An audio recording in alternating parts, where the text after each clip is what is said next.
El libro de Marcos, lección 5. Milagros alrededor del lago. Pero Jesús no le permitió, sino que le dijo: Vete a tu casa, a los tuyos, y cuéntales las grandes cosas que el Señor ha hecho contigo, y cómo tuvo compasión de ti. Marcos 5:19.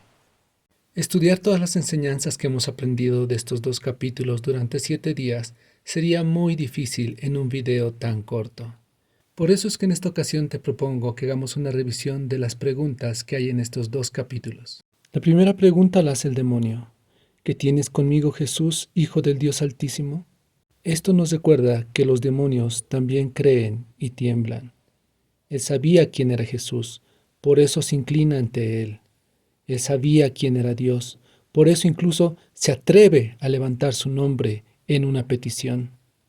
Pero el saber quién es Dios y reconocerlo como Dios son dos cosas muy diferentes.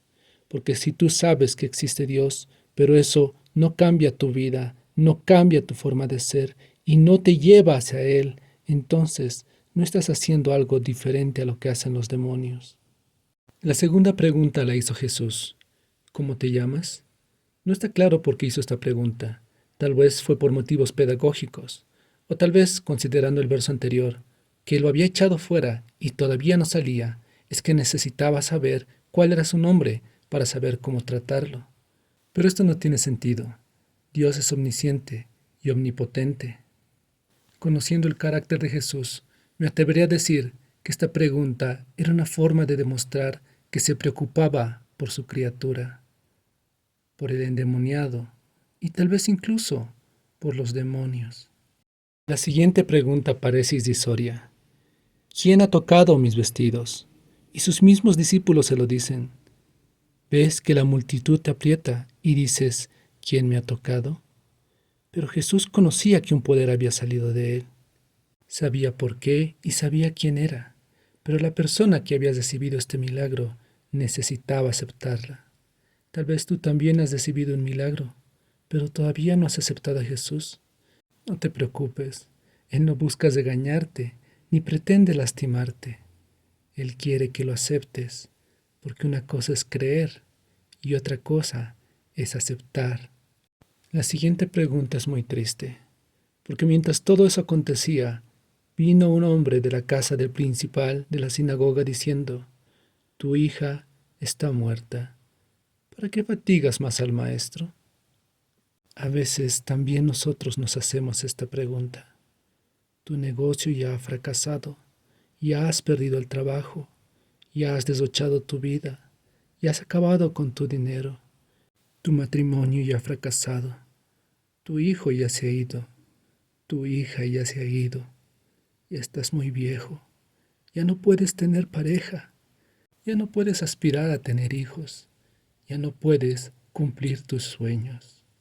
Sabes, los jóvenes tienen una lección propia, y en esta semana estudiaron la parábola del amigo insistente. Esta parábola nos recuerda que no importa la hora, no importa el problema, aunque sea para que lo dejes de molestar, un verdadero amigo estará dispuesto a ayudarte. ¿Cuánto más lo hará Jesús? Simplemente necesitas seguir pidiendo.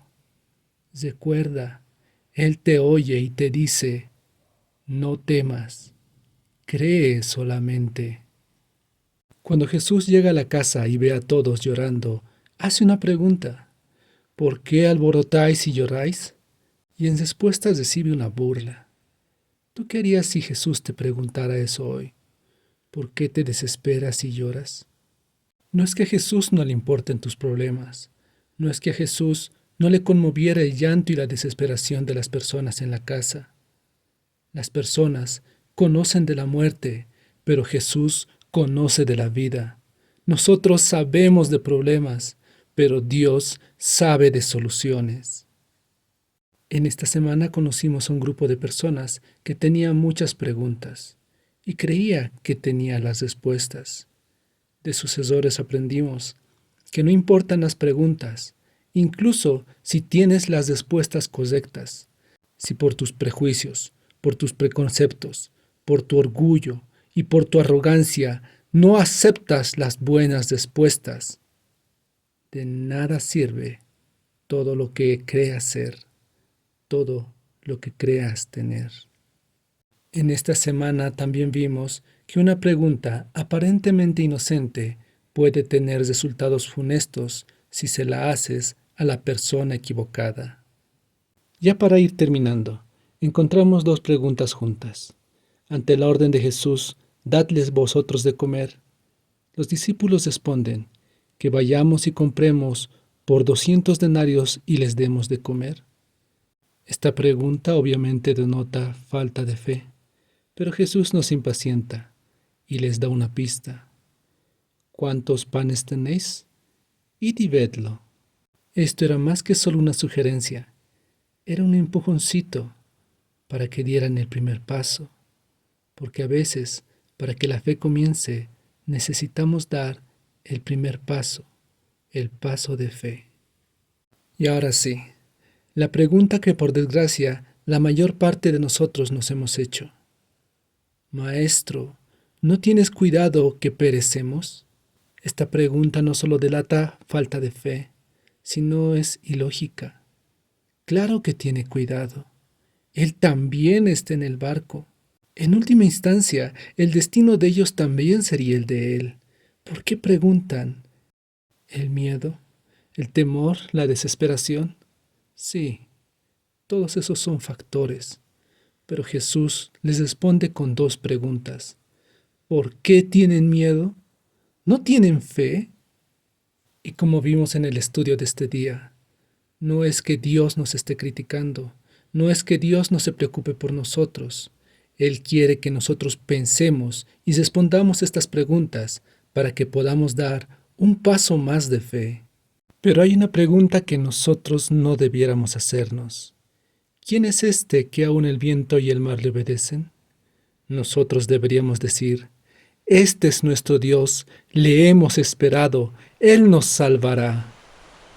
Al final de Marcos 6, parece que la travesía por fin ha terminado.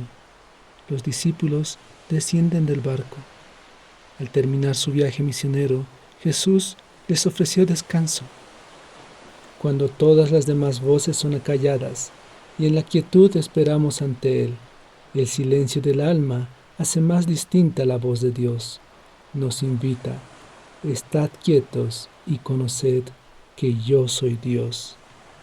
Entonces, acepta el regalo del descanso que Dios te da, porque la obra no ha terminado. Vamos a seguir adelante, solo un corto descanso y continuaremos. Nos vemos pronto.